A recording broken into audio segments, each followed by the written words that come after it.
Alhamdulillah wassalatu wassalamu ala ashrafil mursaleen Sayyidina wa Maulana Muhammad sallallahu alayhi wasallam. Welcome again into another episode of our explanation of simplicity of Islam during this month of Ramadan. We pray Allah Ta'ala will open our hearts to understand the tenet of Islam and be able to do as He has prescribed for us. Allahumma arina al-haqq haqqa warzuqna ittiba'a wa arina al-batil batil warzuqna ijtinaba. Oh Allah, show us the truth and give us the wherewithal to be able to follow it, the courage to follow the truth, and show us the falsehood, and then give us the courage also to distance ourselves from it. Allahumma. Alhamdulillah wassalatu wassalam ala ashrafil mursaleen Sayyidina wa Maulana Muhammad sallallahu alayhi wasallam wa ala alihi tayyibin at-tahirin wa sahabati al-ghurr al-mayamin wa azwaji ummahat al-mu'minin wa tabi'in wa man tabi'ahum bi ihsan ila yawmiddin. We give thanks to Almighty Allah, the one that has given us the opportunity to be alive, to witness this year's Ramadan. We pray, we ask Him, we beg Him to give us more time to spend in the service of humanity, in faith and acceptance of His Lordship and the submission in Islam, and then also to carry out what pleases Allah. And then we pray that this Ramadan will not be the last that we will partake in. We ask Him to give us the opportunity and the wherewithal to partake in many, many more Ramadan. Today we're going to look at this an ayah of the Quran, which Khalifa Umar bin Abdul Aziz enjoined us to make as the second stanza, the second khutbah in every Friday. And this statement is so unique. This statement is so apt that when you read it all the time and you reflect about it all the time, you will understand the importance. It says, Bismillahir Rahmanir Rahim, Inna Allah ya'muru bil adli wal ihsan wa ita'i zil qurba wa yanha 'anil fahsha'i wal munkar wal baghi ya'izukum la'allakum tadhakkarun. Inna Allah ya'muru bil adli wal ihsan. This verse of the Quran in Surah Al-Nahl, verse 19.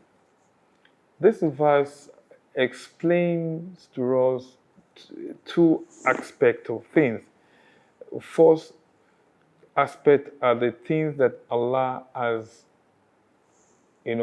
commanded us. It's a command to do. And then those things that Allah has forbidden from us. You see, the actions of us in this world are divided into two.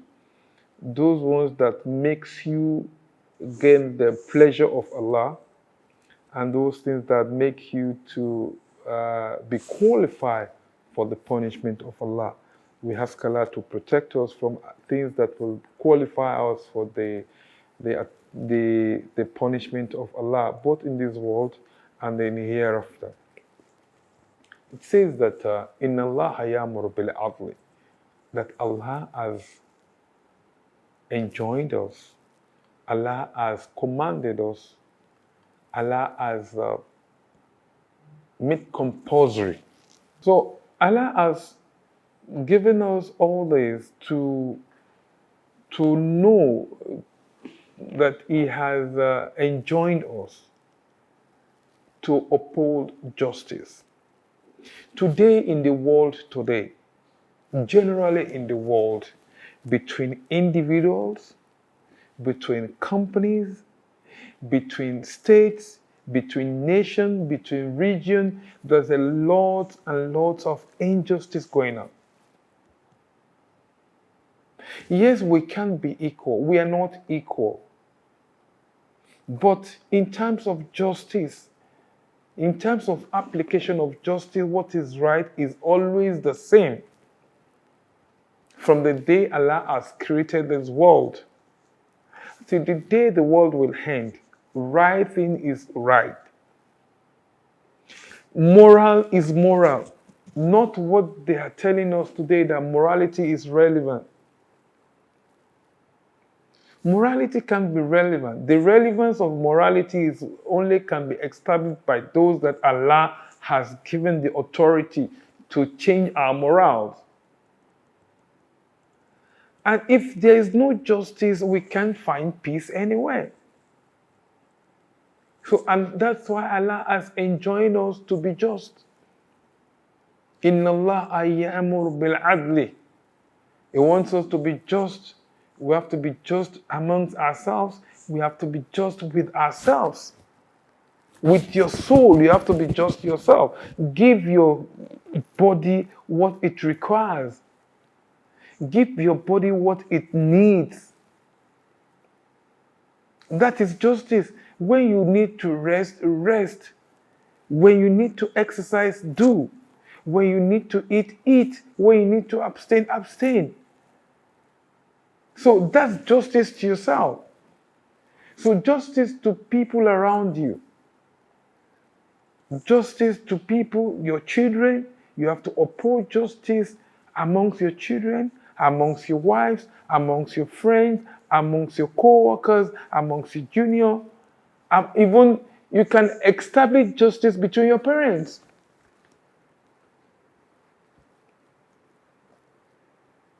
If your parents are not, of course, if they are finding it difficult to uphold justice between themselves, you have to come and become the arbiter.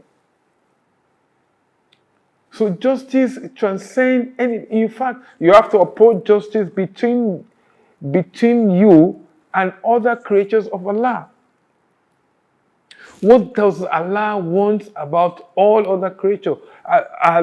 Do you have their right in your possession?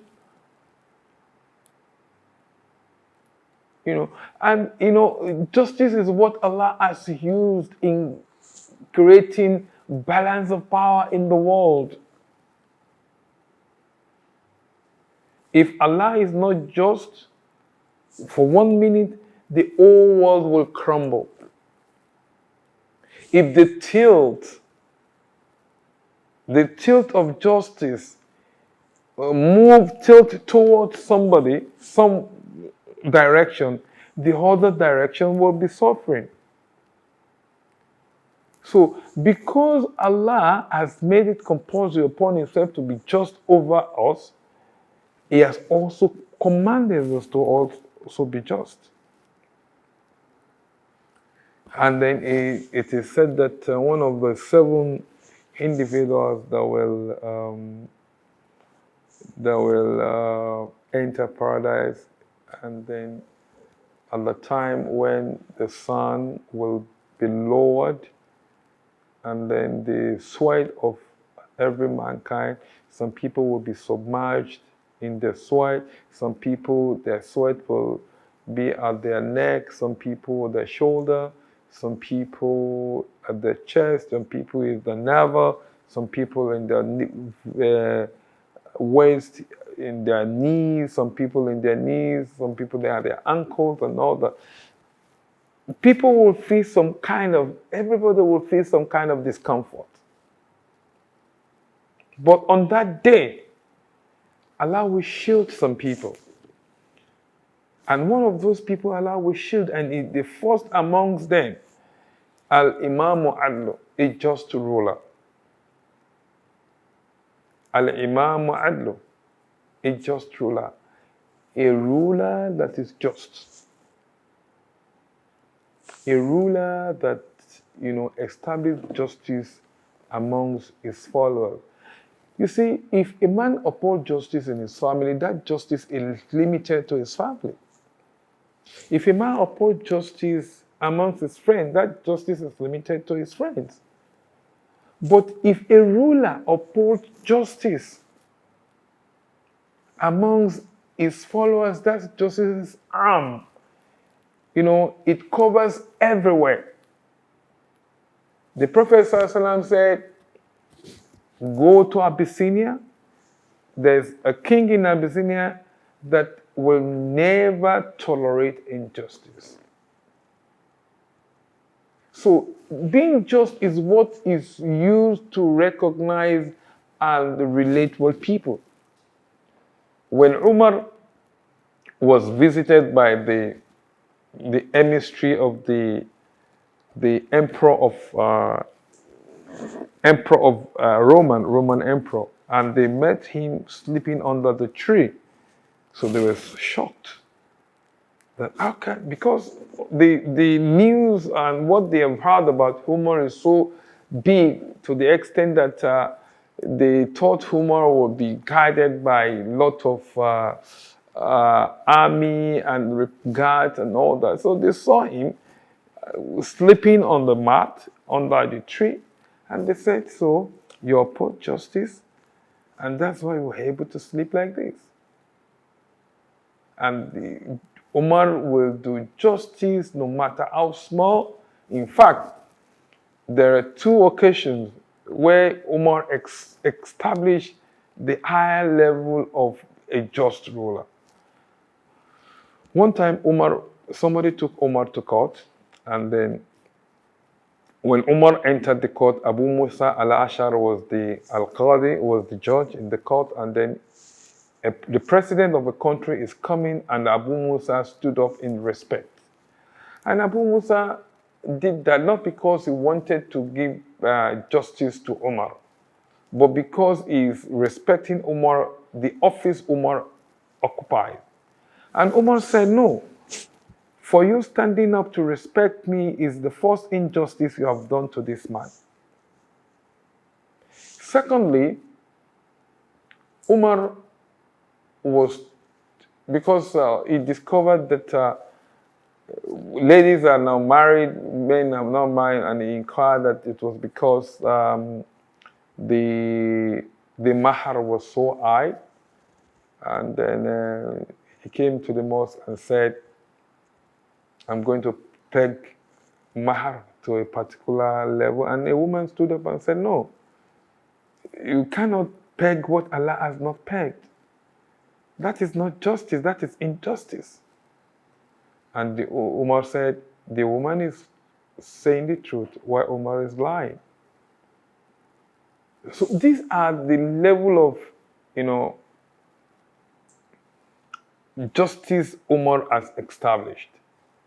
And he even said that he wants to make a situation whereby the Aramil al-Iraq, the widows of Iraq, will depend on no one for sustenance other than Allah after me. So we continue the explanation of the surah in the next segment. أقول قولي هذا استغفر الله لي ولكم سبحان ربك رب العزة عما يصفون والسلام على المرسلين والحمد لله رب العالمين.